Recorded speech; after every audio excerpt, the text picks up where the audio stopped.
नमस्कार, मैं राशि। आप देख रहे हैं सी न्यूज़ भारत। वक्त हो चुका है यूपी बुलेटिन का। इस यूपी बुलेटिन में हम बात करेंगे बदायूं की, जहां सरकारी जमीन पर कब्जा कराने का आरोप लगाते हुए ग्रामीणों ने शिकायत की, और बात करेंगे इटावा की, जहां ऑपरेशन मुस्कान के तहत बालिकाओं को सकुशल बरामद कर परिजनों को सुपुर्द किया गया। साथ ही बात आएंगे कैसे हापुड़ में चोरों ने एक रात में 3 चोरियों की घटना को दिया अंजाम। ऐसी तमाम खबरों पर करेंगे विस्तार से चर्चा। सरकारी जमीन पर कब्जा करने का आरोप लगाते हुए ग्रामीणों ने शिकायत की। गांव के ही दबंगों ने सरकारी भूमि पर कब्जा कर तारकशी की। ग्रामीणों ने सामूहिक रूप से बिलसी तहसील और थाने में शिकायत दर्ज कराई। ग्रामीणों ने कब्जा करने का विरोध किया तो दबंगों ने गाली गलौज और धमकी दी। बिलसी थाना क्षेत्र के सिद्धपुर चित्रसेन गाँव का पूरा मामला। हमारा नाम है चुन्नू।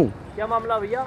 अरे सरकारी ज़मीन पड़ी हुई है, ग्राम सभा साहब, घूरों के गड्ढे हैं नक्शे में, और उसमें नक्शा में जैसे ना, तो वहाँ पर दबंग लोगों ने कब्जा कर रखा, अपनी तारकशी कर रखी है, और अपना हमारे घूर के ऊपर ही घूर डालना स्टार्ट कर दिया है। और हमने कहीं सुनी तो वो हमारे घर लाठी डंडी लेके आ गई।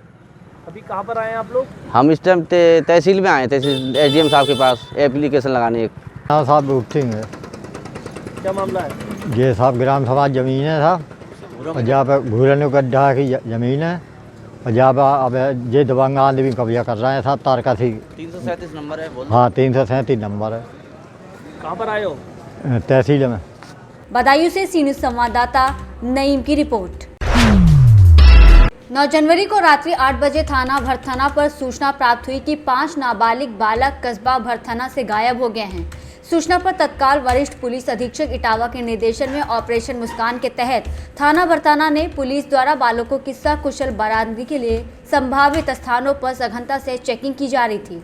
इसी दौरान पुलिस टीम द्वारा ऑपरेशन त्रिनेत्र के तहत शहर में लगे CCTV कैमरों की मदद लेकर और जनमानस के सहयोग से भी सभी नाबालिग बालकों को ग्राम बधा थाना भरथना से सकुशल बरामद किया गया।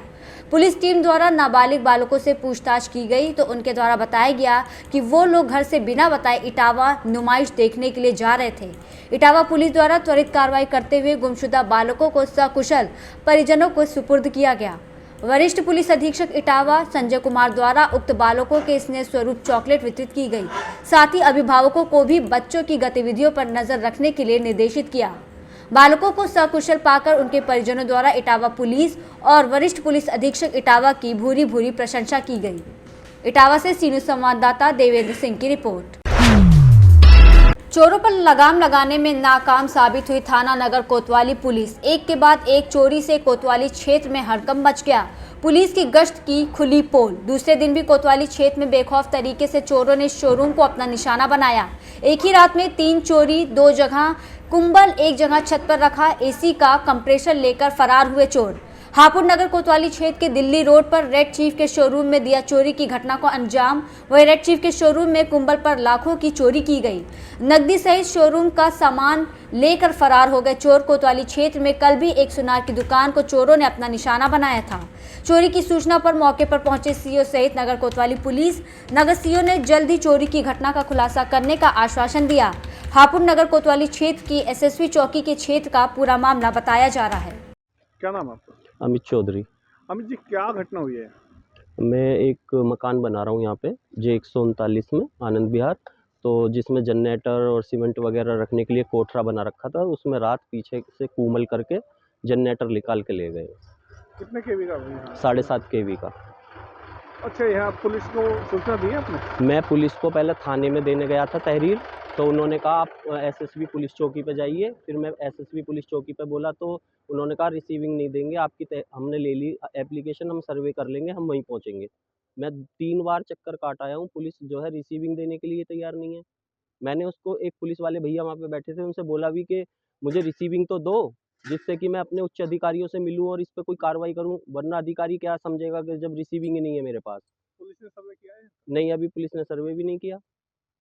क्या बजे की घटना लगभग? ये सुबह मैं 8 बजे आया हूँ, तो 8 बजे कूमल हो गया था और मैं 11 बजे के करीब एप्लीकेशन दे के आया हुआ हूँ वहाँ पे। अभी तक पुलिस नहीं आई? नहीं। क्या नाम है आपका? हमारा नाम पवन कुमार। अच्छा, क्या घटना हुई? सर, हमारा ऑफिस दिल्ली रोड चमरी में है, जनता ट्रैक्टर ट्रांसपोर्ट के नाम से। हमारा कंप्रेसर AC वाला वो चोरी हो गया रात। अच्छा, कैसे सूचना लगी आपको? सुबह हमारा जो मिस्त्री सोता है उसने जब उठाए ऑफिस में से बराबर वाले में से, उसने देखा तो उसने तुरंत मेरे को कॉल किया। आपने पुलिस में कंप्लेंट की है? हाँ जी, 112 पे कॉल किया। फिर क्या कहा पुलिस ने? वो देखे छानबीन कर रहे हैं, चल रही है कार्रवाई। क्या नाम है? जी, मेरा नाम प्रमोद पांडे है सर। अच्छा, क्या घटना हुई है? सर एक्चुअली हम लोग जैसे बंद करके रोज जाते वैसे बंद करके गए सर। अभी जैसे सुबह जो इवनिंग टाइम में हम लोगों ने ओपन किया सर, तो ये आपको शूज़ फैला पड़ा सर, उधर गारमेंट फैले पड़े सर। पूरा काउंटर से सर 20,000 रुपये कैश था, वो निकाल के ले गए। पीछे से दीवार तोड़ के सर काफ़ी सामान कर 1-1.5 लाख रुपये का सर सामान चोरी करके ले गए। क्या क्या चोरी हुआ? शूज़ ले गए हैं सर, जैकेट भी ले गए हैं, जीन्स ले गए हैं, कैश तो ले ही गए हैं सर। कैश कितना था? कैश 20,000 काउंटर में कैश रखा था सर कल का टोटल, जिसमें से गारमेंट काफ़ी ले गए हैं सर। सर कौन सा शोरूम है? ये रेड चिप का शोरूम है सर, रेड चिप। किस जगह स्थित? ये सर हापुड़ में है सर, ये एसएसबी के बगल में है, एसएसबी गेट के बगल में है सर, बीकानेर वालों के सामने है सर। जी, रेड चिप का शोरूम है। शोरूम में चोरी हुई है, कहाँ पर चोरी हुई है? आज दिल्ली रोड के स्थित एक रेड चीफ के शोरूम में चोरी की घटना प्रकाश में आई है। मौके पर चोरी की घटना पर जाया गया और देखा गया कि वहाँ से शोरूम में से कुछ चीज़ें वो ले गया है चोर अपने साथ, और घटनास्थल के आसपास के सारे सीसीटीवी फुटेज जो है तलाशे जा रहे हैं और जल्द ही चोरी की घटना को खुलासा कर दिया जाएगा। सर लगभग कितने की चोरी थी? उसके बारे में जो दुकान के मालिक हैं उनसे पूछताछ की जा रही है कि वो अपनी इन्वेंट्री को देख के उसका मूल्य लगाएं कि कितने की चोरी है। अप्रोक्सीमेटली कुछ जैकेट्स, कुछ शूज और कुछ टी शर्ट वगैरह गायब हैं, तो उसके बारे में वो बताएंगे कितने की चोरी है। हापुड़ से सी न्यूज़ संवाददाता सुनील की रिपोर्ट। इगलास में संदिग्ध वाहन और वांछित अभियुक्तों की गिरफ्तारी के लिए यातायात नियंत्रित को सुचारू और गुंडा तत्वों पर नकेल कसने को लेकर इगलास पुलिस ने सघन वाहन चेकिंग के दौरान 20 बाइकों के चालान किए, वहीं 2 वाहन सीज किए गए। इगलास पुलिस द्वारा वाहन चेकिंग और अपराध अंकुश के लिए उठाए गए कठोरात्मक कदम से अराजक तत्व भयभीत हैं। इगलास में नवागत पुलिस उपाधीक्षक IPS श्रीमती दीक्षा भवरे को सहायक पुलिस अधीक्षक से प्रोन्नति अपर पुलिस अधीक्षक हो जाने के बाद उन्होंने इगलास नगर में अपराध को रोकने के उद्देश्य से संदिग्ध वाहन और वांछित अपराधियों की धरपकड़ के लिए सघन वाहन चेकिंग कराए जाने के लिए इलाका पुलिस को निर्देशित किया। इसके तहत इगलास में नगर के मुख्य चौराहा, गोंडा तिराहा, पुरानी तहसील मार्ग आदि प्रमुख स्थानों पर सघन वाहन चेकिंग के दौरान 20 बाइकों के चालान किए गए, वहीं 2 वाहन सीज किए गए। इगलास से सी न्यूज़ संवाददाता इंद्रजीत प्रेमी की रिपोर्ट। खबर उन्नाव से है, जहां एसपी दीपक भूकर ने lead bank manager Sunil Verma और बैंक प्रबंधकों के साथ उन्नाव पुलिस लाइन सभागार में बैठक की। एसपी ने शाखा प्रबंधकों के साथ सीधा संवाद करते हुए बैंक की सुरक्षा को लेकर बातचीत की। एसपी ने शाखा प्रबंधक से गार्ड तैनाती के निर्देश दिए हैं। इसके अलावा सीसीटीवी कैमरों से परिसर को कवर करने के निर्देश दिए गए हैं। वहीं किसी भी संदिग्ध की चहलकदमी होने पर तत्काल संबंधित थाना प्रभारी को सूचना देने की बात कही। इसके अलावा सुरक्षा को लेकर कई बिंदुओं पर गहन चर्चा की गई और आवश्यक निर्देश दिए गए। सर, आज आपके द्वारा बैठक की गई है, किस तरह की बैठक थी?